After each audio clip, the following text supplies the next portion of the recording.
This is Good Schools for All, a show from Voice of San Diego about how schools work and how they don't. I'm Will Huntsberry.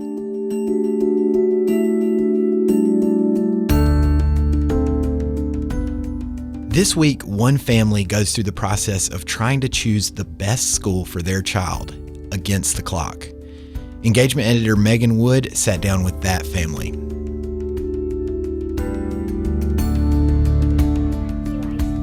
Okay, sure. How they work? Here's the first page. Okay. You have to buy things. With this So tell her what she needs to find in those pages.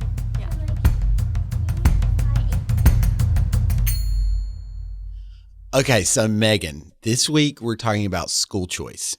Right. A lot of people don't know that school choice is actually a thing, that your kid doesn't have to go to the school that's closest to your home. Right. If you don't like the school for whatever reason, low test scores, it's not as convenient for you, there's another school that fits your child's interests better, whatever the reason is, there's a way to pick a different school. There are different options.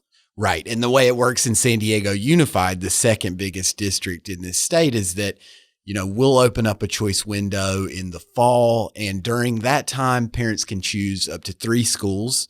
But just because they're choosing 3 doesn't necessarily mean they'll get into any of them. It's all dependent on space. Right. And then there are also charter schools, which is a completely different application process.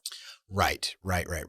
So this week, you're going to tell us the story of one family and their journey with choice, right? Right. I met a parent who found out about choice the hard way. Her name is Bonnie Taylor. Yes, so my name is Bonnie Taylor, and I am a stay-at-home mom / part-time work in real estate. I've got some rental properties that I manage. And she has 2 young boys. 6. What's your name? Arlo. And what's your name? Iver. And what does that spell? Ivor. Ivor and Arlo. So you said she found out the hard way about school choice. What does that mean? Right. So Bonnie told me that she was searching online for something completely random. What was she searching for? Do you know? She doesn't remember, but she just knows she wasn't looking for school choice. And that's what she came across. And her son wasn't going to start kindergarten for another year. This was back in 2017. Right. But she realized that if she wanted to take part in the school choice process, she had to submit her application in 2 weeks.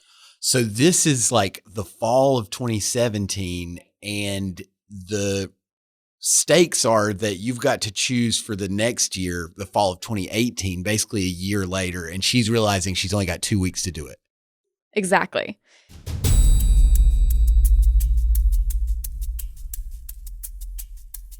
So what did she do when she realized that this time crunch was on? Did she freak out? Yeah, she said it was a very stressful 2 weeks. And I started freaking out because I thought I only have 2 weeks to figure out his entire education path. Then started just kind of the mad dash for the next 2 weeks. It was so crazy. So she kind of started by, doing her research. She said she's big into spreadsheets and data, so she started listing all of the schools she could be interested in. First did a ton of research, got my spreadsheets, figured out what schools I wanted to consider based on maybe their magnet status, if they're a magnet school or a traditional school, or some traditional schools have their own kind of unique programs or philosophies. So I just started with a big list, and then from there I realized that schools have tours you could go on. And so I called each school and found out. I think she came up with maybe 20 schools and then narrowed it down to 10. And then her next step was to take tours of the school. She realized that you can actually go to the campus, take a look, go into a classroom and talk to teachers. Right. So she started scheduling those tours. And meanwhile, she's taking care of 2 kids. She's working part-time. Some didn't want kids there, so you could really focus and learn more about the school.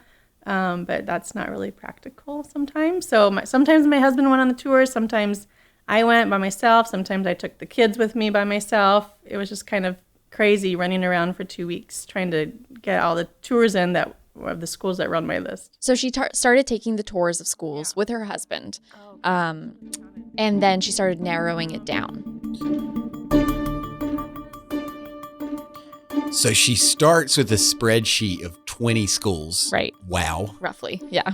Did she tell you what criteria she was looking at for these 20 schools to get on the list? So she was fine with her neighborhood school. It was a good school. She said online the rating was 5 out of 10.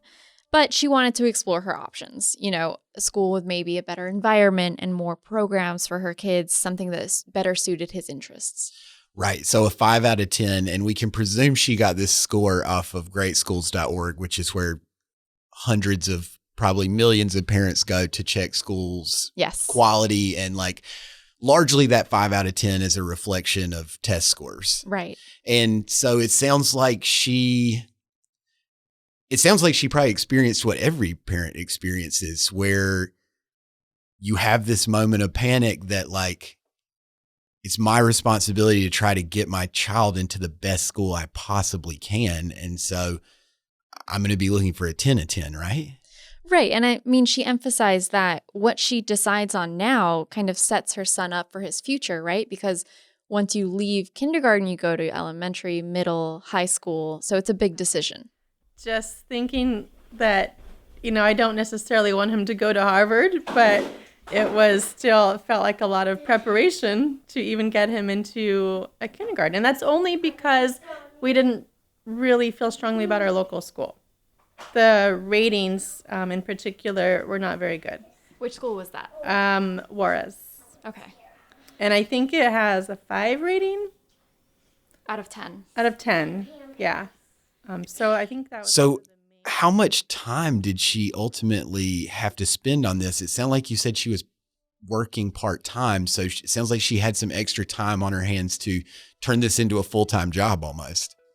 She spent a lot of time on this. It really sounded like it consumed her life for the entire 2 weeks. I mean, it's almost a blessing in that sense that she only had 2 weeks. If she'd have been doing this for months, she probably would have been banging her head against the wall. So you said she started with a list of 20 schools and a spreadsheet, which sounds amazing. What was she looking for in these schools? What was she hoping for? Well, there were a lot of things to consider, but she was definitely looking at after-school programs, you know, the quality of the teachers at the school. And, you know, schools have a lot of different activities. Some have, you know, robotics clubs, chess clubs. Right. Some offer arts programs during school. Some schools even have gardening classes. Right. And then there's like special programs as well on top of that. Like some schools are International Baccalaureate, which is like a special, well-recognized program, or some are dual language immersion. So she's basically sifting through all these options then. Yes. Was there a checklist that, you know, things you wanted to check off your list? We definitely liked the IB magnet schools just because we're both big travelers and we wanted that as part of our children's lives to learn. And another thing on our list was the use of technology. A lot of schools use Chromebooks, and they kind of increase the amount of time spent on them as you progress through the grades. And I'm not really big on technology for kids. Like, our kids don't have tablets or anything like that. And I didn't want my kids learning that way through a lot of their education. Other schools had it a lot more often, and that was kind of a big turnoff for us. Okay.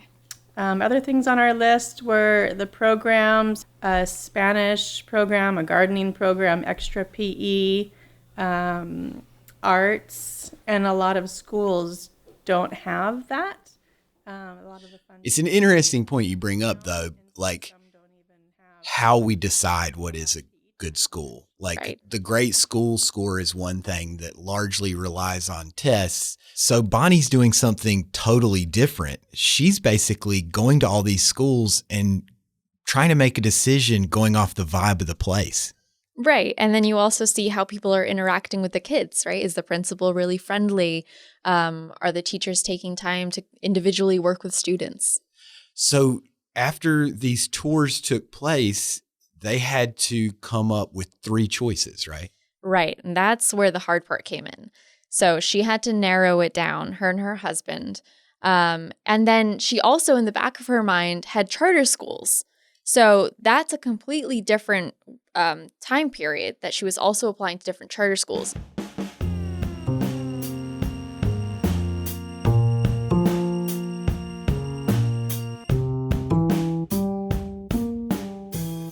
Because most people don't think that the charters are maybe a separate process, but it's kind of a similar in the steps that you need to take to figure out if you want to pursue the charter school options, but you just have to contact each school directly and they all have their own application process. There's a lot of charters. There's a lot of charters, yeah. So we applied to, I don't know, maybe 5 or 6 charters that were local, closer to us. So we applied to a lot of schools. We're at our top 3 choice schools, and then we had maybe 5 charter applications out. But I'm just really fortunate that there's so many different options in San Diego. And, it's like my sister who lives in Seattle, they don't have that. And they just go to the neighborhood school, which is the school that I grew up in. And it's kind of gone downhill since I went to school there. But we're just really fortunate here in San Diego that there are so many different options.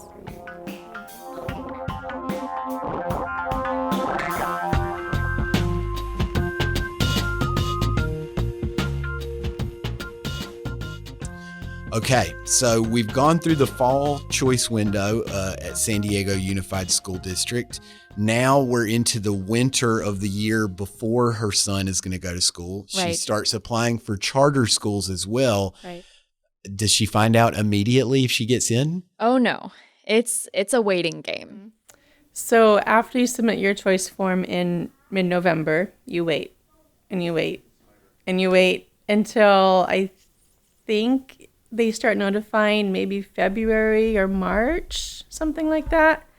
And you don't really know if you don't get in. And so if you do get in, they'll send you an email. And so you have to be checking your email all the time, because if you don't reply and confirm within a short time frame, I don't know, maybe 2 days or something, they'll give your space away to somebody else. Bonnie said this was a very nerve-wracking time, and she actually didn't think she was going to get into her top choice. So why didn't she think she was going to get in? Well, when her family went on a tour, I guess the school had told her that only 30% of the choice applicants actually got into the school because they had so few seats. Right. So she's waiting and waiting and waiting. And on top of that, she's saying, I'm probably not even going to get my first choice. Right. So she was just banking on her second choice. Uh-huh. So when did she start to find out if she got into schools or not? To somebody else. And I think we got our email in April. And so I think maybe somebody didn't, confirm in time and there was an extra seat. And I think that's kind of how we got in. It was just a random email and I saw it and I was really excited.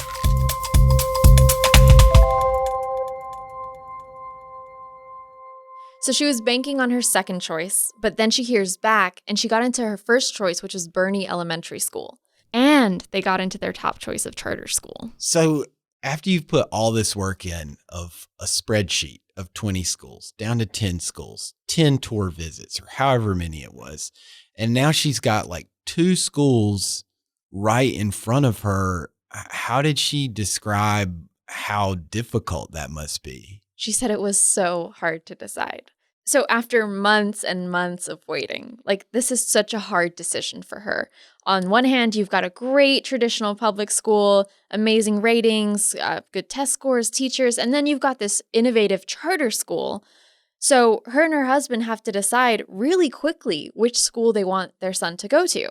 And not only that, but this is probably going to make up their minds for where their younger son is going to go in another 2 years. So they're not, when they make this choice, they're not just seeing a child in kindergarten. They're potentially picturing their child going to college and how somehow this is all going to affect that. Right. And actually what Bonnie told me is she said, I don't necessarily want my son to go to Harvard, but this is an important decision now. This could lead up to college. it's almost, I'm almost struck that it's like, it's a lot to ask of parents to enter this choice process and think that these decisions could have such wide-ranging implications later. Right. I mean, Bonnie was in this really lucky place. She was. Where she could put all this time into this. Not every parent is able to do that. Did she talk about that? Yeah. So Bonnie knew that. And so she actually writes a blog. That's how I found her online. And she kind of laid out the school choice process to try to help other parents who don't have the resources that she does to help them choose a school. But I think I would just tell people, don't stress out about it like I did.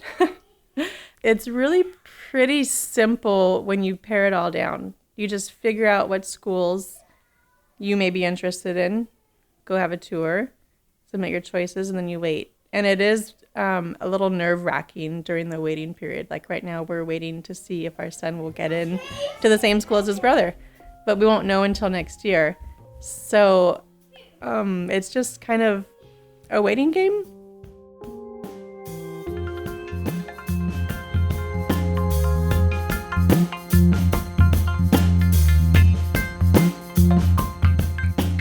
So look, Megan, do you buy this argument that Bonnie's making that choice is just a simple process? I mean, it's clearly not that simple, especially if it's your first time. But I think experts would argue that the system favors people with more time on their hands. But I think Bonnie, what she's trying to say is that she's trying to be helpful, putting together these details, this information for people who haven't been through the process before, so they're not alone.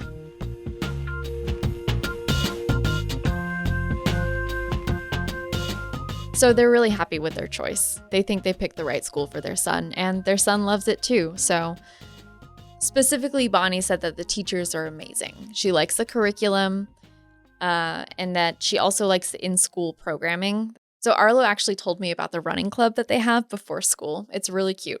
So every morning, your child can go to school and just run a couple of laps before he goes to class. And Arlo has actually run enough laps to collect these little plastic feet necklaces. So he had 3 on like a string around his neck, and he actually ran an extra 23 laps to get another one for his little brother. I got 23 laps. That's how much laps you have to get a foot necklace. That's a lot. Yeah. So why do you have 3? Because I ran 23 laps every single time on this. Every single time? Oh, thank you. Because his brother's favorite color is green, he said he wanted to get a green foot for his little brother, Ivor. Oh my gosh, that's so cute. Yeah. Is there anything else about the school that he really likes? Yeah, he was really interested in the after-school programs. He told me himself that he really loved going to this robotics class after school. So my robotics class is like I make things. I made a glowing worm, and then I made a worm that could move, but it was almost until the after-school program was done. But we tested it out, and it was good. And he even knew how to play chess because of a club after school. And he loves the running club too.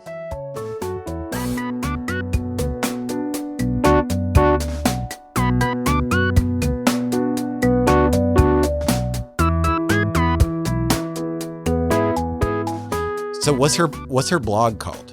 Her blog is called Fam Diego, and she said it's mostly on Instagram, but there's a website, and she actually documents all the things her family does in San Diego, mainly for other parents to see, where you can take your kid and fun activities to do. So what are some samplings of some blog posts? All right, let me pull up her Instagram. Okay, so she has a post from October 25th, and she went to the USS Midway with her kids, and she writes, "Do your kids ever push your buttons? Mine too. If you take them to the USS Midway, they can push all the buttons they want. It's so kid-friendly. They can touch and play with almost everything on board. Go there while kids are free in October." So Thanks, cute. Bonnie. She also recently had a post in October about school choice, reminding other parents that it was time to apply.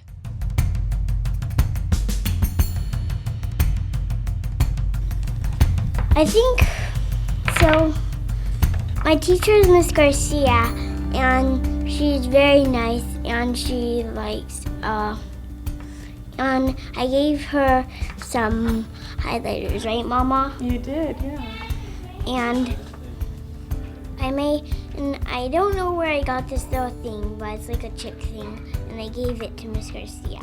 I made one, it's over here somewhere. This has been Good Schools for All from Voice of San Diego. I'm Will Huntsberry. If you like our show, subscribe, share it with your friends, and you can follow all of our education coverage with our newsletter, The Learning Curve. Find it at vosd.org/learning curve. My co-host for the show is Scott Lewis. The rest of the team is Megan Wood, Nate John, and Adriana Heldiz. The show is edited and mixed by Nate John. Thanks for listening, y'all.